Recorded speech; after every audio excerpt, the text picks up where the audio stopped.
It's dangerous. It's devious. It's Xevious. God, I hate that tagline. Right? Hey everybody, Coach Troy here. Now, recently Atari has announced that they are working with Namco and putting out their 2600 plus Pac-Man edition, which is going to come with a new version of Pac-Man for the 7800, and they're also re-releasing three arcade games. We've got Galaga, which I talked about in my last video, Dig Dug, and Xevious. Xevious is another arcade port of a shooter game where apparently we are the aliens on planet Earth who came there later, and aliens are coming to return to retake it over, and we're trying to fight them off. I don't know. Strange story, but whatever. How does it play? That is the important thing.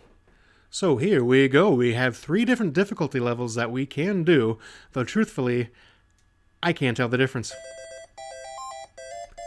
We've got some solid opening music, and then it cuts to this repetitive, weird song in the background. Yeah, it can grate on you if you let it. I don't know. It's not completely horrible, but it's not the greatest background soundtrack to a game I've ever heard.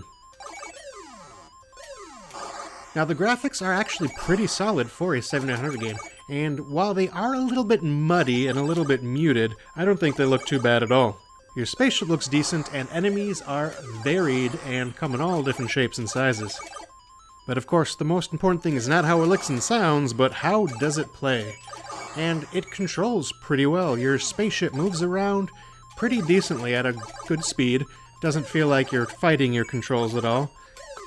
You will have to be careful and dodge ships because there are some that fly around in random patterns, some in and off the screen kind of strange, and some straight at you.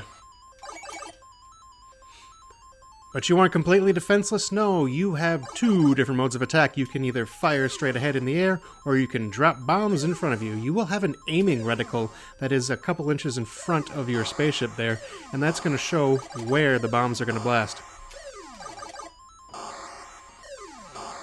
These are controlled by 2 different buttons, so you can fire in the air or fire on the ground, but you can adjust it so that one button will shoot off both, so you don't need a 2-button controller. You can control this with a joystick and fire off both at the same time.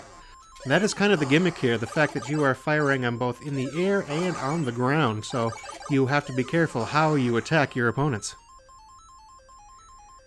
And there are plenty of opponents. Again, lots of different types of enemies are going to come at you. You got your weird flying spaceships. Some of them are just random shapes, it looks like. Some of them will come straight at you. And then we have several things on the ground, some of which will just stand in place and fire at you, while you also have moving tanks. They're not the fastest, but you do have to be careful when aiming. You should probably lead them a little bit as you fire off those bombs, because if you just try to shoot them straight out, they're going to be out of the way by the time the bomb gets there. That makes for a difficult game, and yes, this game is very difficult. I have a hard time with it. Maybe it's because I'm just bad at games, but this one I've always struggled with.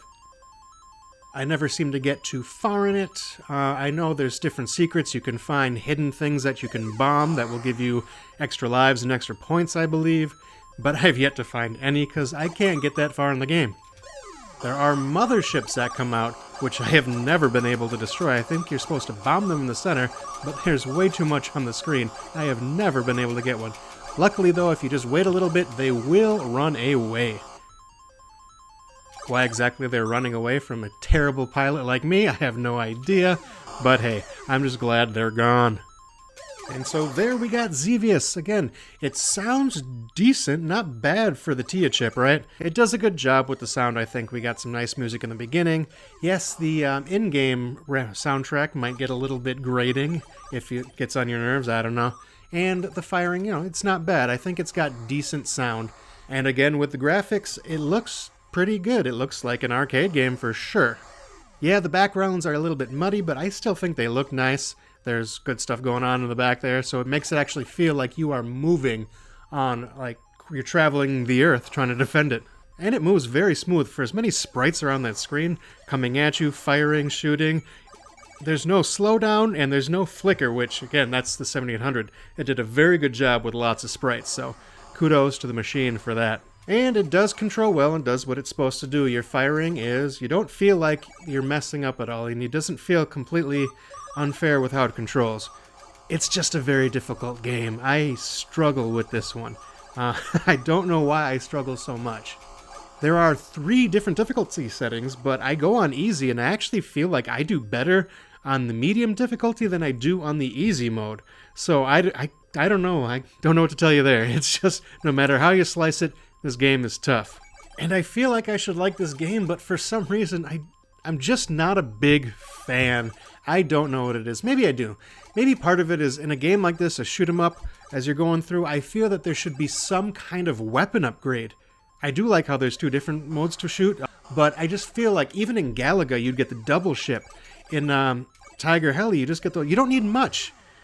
I don't think you need much, but just some kind of way to upgrade your ship, I think, would have really made this game a ton better. Now, while I can't really compare this to the arcade port, because I don't really think that I've played this game in the arcade very much, I do hear that it is a decent port. So, you know, it is a good port of the game. I've heard. Again, I can't compare. I never really played the arcade game. I think maybe I've only seen it twice in my life.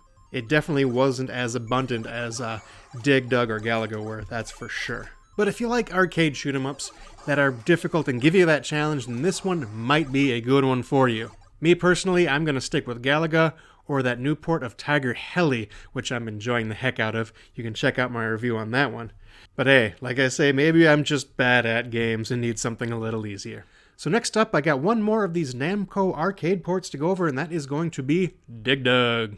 So be sure to check that one out, and also let me know if there's any other games you guys want me to go over. And let me know, do you like this port of Xevious? Does it kick your butt like it kicks mine? Are there better versions of it out there like on the NES? Or do you think I'm absolutely wrong and I should be giving this game a ton more praise? Anyway, this is Coach Troy, and I will see y'all next time.